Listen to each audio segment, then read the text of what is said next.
In this video, I want to talk a little bit about everyday wellness and more focus on that getting started component and talking about one thing that you can do to get started, and that's processing things, considering the individual level of initiating momentum towards developing a wellness habit or just doing something. And that very much starts with recognizing the meaning that's direct to a precept or perception. And there's two components to that. It's going to have the sensory component. It could be a smell or taste, a touch, something that you're seeing, a sight, or a sound, right?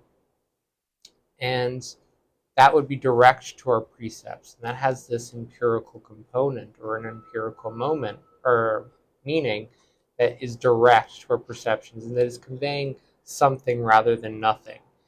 And there's also a self-subjective component to this. It's direct to our perceptions, and the meaning is direct through what we're experiencing in our perceptions in particular. And it's these perceptions that also compose a different set of meanings that might align with the environment or might not. And the meaning in either stream, or that's direct primarily to perception as a whole, is the basis for how we can start to engage more in this meaning process. And through that, we can develop greater curiosity and also interest, particularly this interest is going to be important to getting to what's meaningful to the self and forming these relations with the self. So if you want to say your goal is to promote more positive perceptions, or maybe it's a motivate yourself, or maybe it's to feel better or to experience more positive emotions and optimal states of well-being, or to perform a particular task, or act in a particular way. A good way of any form of behavior change is simply to start small and to get started doing that, and then to repeat that in the future, because that repetition is really going to help to reinforce and build those structures of learning, and not just learning, also the motivational systems. It's going to build a on subsequent perceptions, subsequent emotions, subsequent feelings, subsequent actions, and subsequent behaviors. We start to develop more of these personality characteristics in relation to these state-like traits that we can activate at an individual level when they're repeated.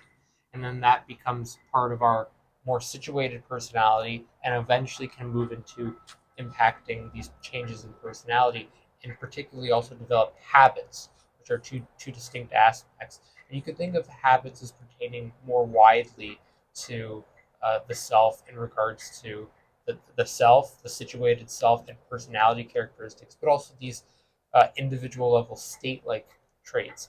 And this often, again, initiates this process of engagement in well being and developing healthy, productive habits.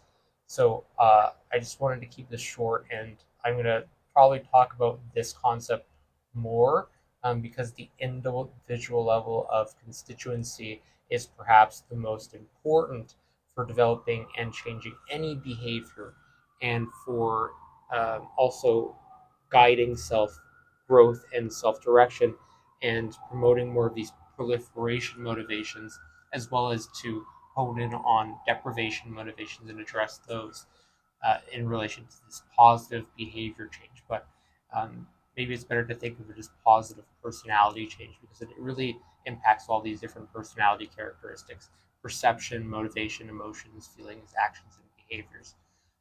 But just getting started doing one thing, and doing one thing that you can repeat, and also not getting bogged down when you don't do it immediately, because like you do it one day but then you don't do it the next day.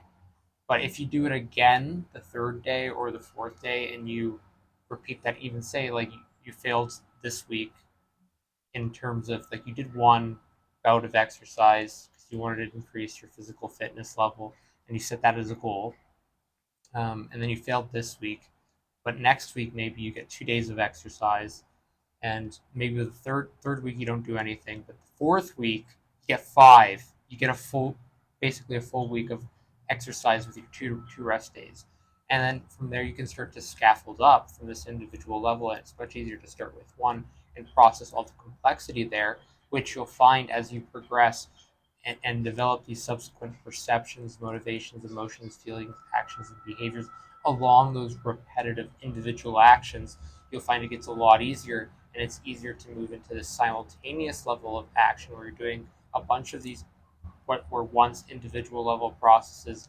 simultaneously, and able to really compound your learning and also your progress or pursuit towards anything that you're now finding meaningful, starting from those basic bits of meaning.